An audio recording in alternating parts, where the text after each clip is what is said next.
வணக்கம். 8/12/2025 இன்றைய ராசி பலன்களை பார்ப்போம். இன்றைய திதி இரவு 9:51 வரை சதுர்த்தி, பின்பு பஞ்சமி. இன்றைய நட்சத்திரம் காலை 9:39 வரை புனர்வூசம், பின்பு பூசம். இன்றைய சந்திராஷ்டம நட்சத்திரங்கள் இன்று காலை 9:39 வரை கேட்டை, பின்பு மூலம். கவனமாக இருக்க வேண்டிய ராசி தனுசு ராசி அன்பர்கள். மேசராசி அன்பர்களே, இன்று எடுக்கும் அனைத்து முயற்சிகளிலும் காரிய வெற்றி பெறுவீர்கள். பூர்வீக சொத்துக்களை வாங்க விற்க இன்று ஏற்ற நாள். ரிஷபராசி அன்பர்களை செய்யும் முயற்சிகளில் எளிதாக வெற்றி பெற்று மனநிம்மதி பெறுவீர்கள்.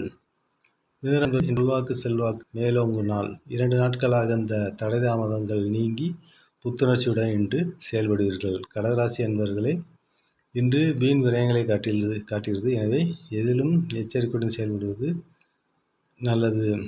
பிறரிடம் வீண் வாக்குவாதங்களை தவிர்ப்பது நல்லது. சிம்மராசி அன்பர்களே, இன்று தொழிலில் நல்ல முன்னேற்றம் உண்டு. எடுக்கும் அனைத்து முயற்சிகளிலும் வெற்றி பெறுவீர்கள். கன்னிராசி அன்பர்களே, நீங்கள் அசால்ட்டாக செய்த காரியத்தில் கூட லாபங்கள் அதிகரிக்கும். இந்த எடுத்தும் அனைத்து முயற்சிகளிலும் இன்று காரிய வெற்றி பெறுவீர்கள். துலாம் ராசி அன்பர்களே, இன்று பதட்டப்படாமல் அனைத்து காரியங்களிலும் செயல்படவும் காரிய வெற்றி உண்டாகும். விருச்சிகராசி அன்பர்களே, 2 நாட்களாக இந்த உடல் சோர்வு, மனசோர்வு நீங்கி புத்துணர்ச்சியுடன் செயல்படுவீர்கள். வரவேண்டிய பாக்கிகள் இன்று வசூலாகி பரவசப்படுத்தும் நாள். தனுசு ராசி அன்பர்களே, இன்று சந்திராஷ்டமம் தொடர்வதால் எக்காரியத்தில் ஒரு முறைக்கு இருமுறை யோசித்து செய்வது நல்லது. வீண் வாக்குவாதங்கள் தவிர்ப்பது மிகவும் நல்லது.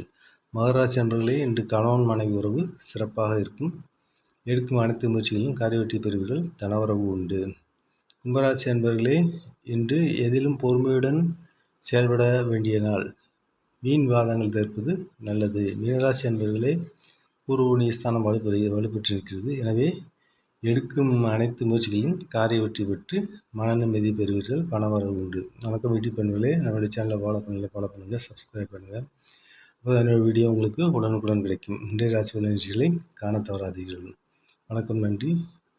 மற்றொரு பதிவில் சந்திப்போம்.